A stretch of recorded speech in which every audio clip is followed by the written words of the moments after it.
С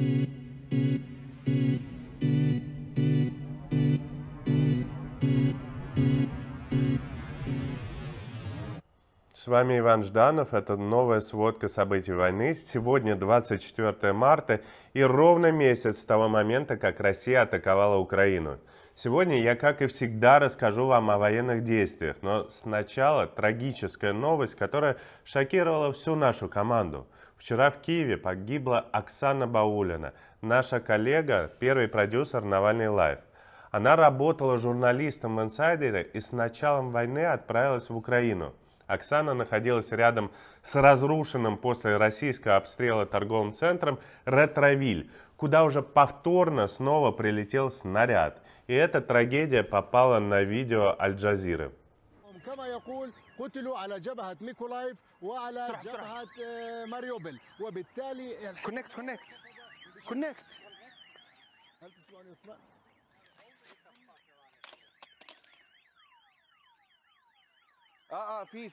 هذا هو مركز التسوق ريتروفيل الذي تعرض للقصف قبل أيام، وربما هناك نشاهد في الخلف المبنى الكبير الذي تعرض. هناك مصاب، أعتقد هناك إصابة هناك إصابة. Оксана Баулина была замечательным журналистом, и в последнее время она выпускала немало репортажей о самых значимых событиях. О белорусских протестах после выборов, коронавирусе, кризисе с беженцами на границе Польши и Беларуси, о войне в Украине.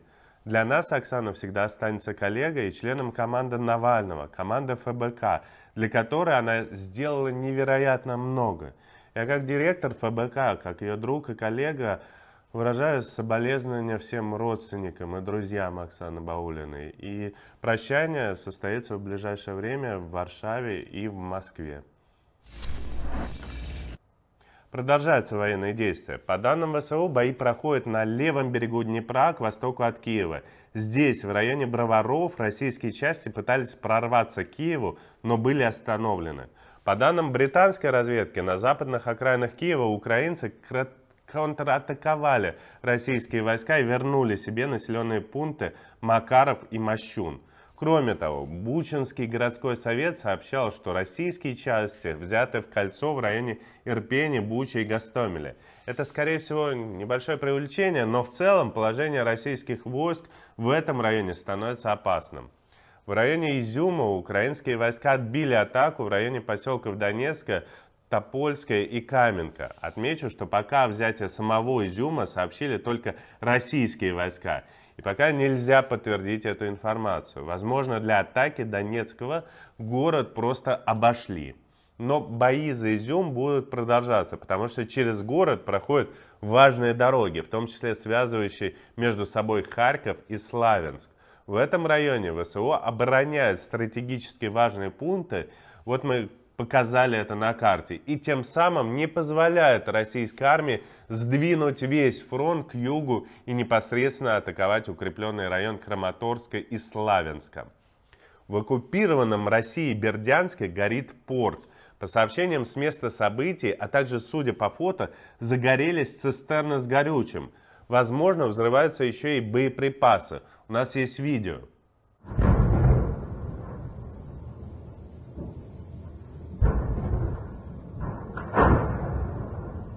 Вот там это эхо отдается.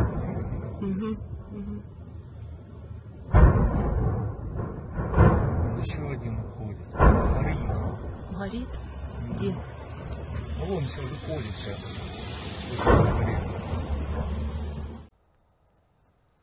Украинская сторона сообщает, что был затоплен большой десантный корабль типа «Орск» Черноморского флота.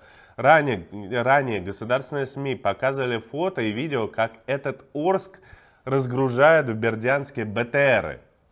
Есть видео пожара с другого ракурса. Тут довольно отчетливо можно разглядеть мачту корабля и мощный пожар. Вероятно, действительно сгорел именно десантный корабль типа «Орск». Пока неизвестно, была ли это атака с воздуха, действие украинских диверсантов или просто случился пожар от разгильдяйства, что тоже вполне возможно. Может быть, вообще местный работник порта пробрался и все поджег. В любом случае, потеря Бердянского порта – это большая проблема для российской армии. Тем временем Центробанк спустя месяц открыл торги на московской бирже.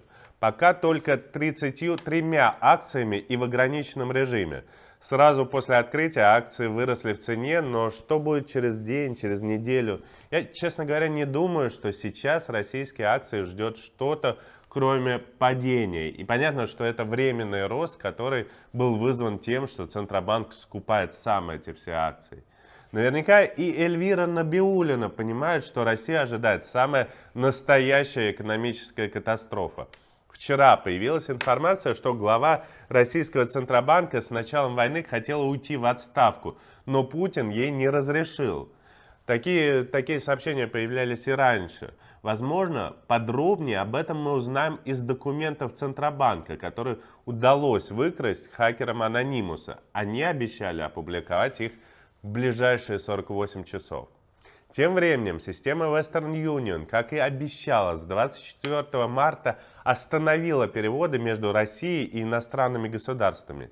С 1 апреля будут прекращены переводы и внутри страны. Российские авиакомпании, судя по всему, просто украдут 500 самолетов.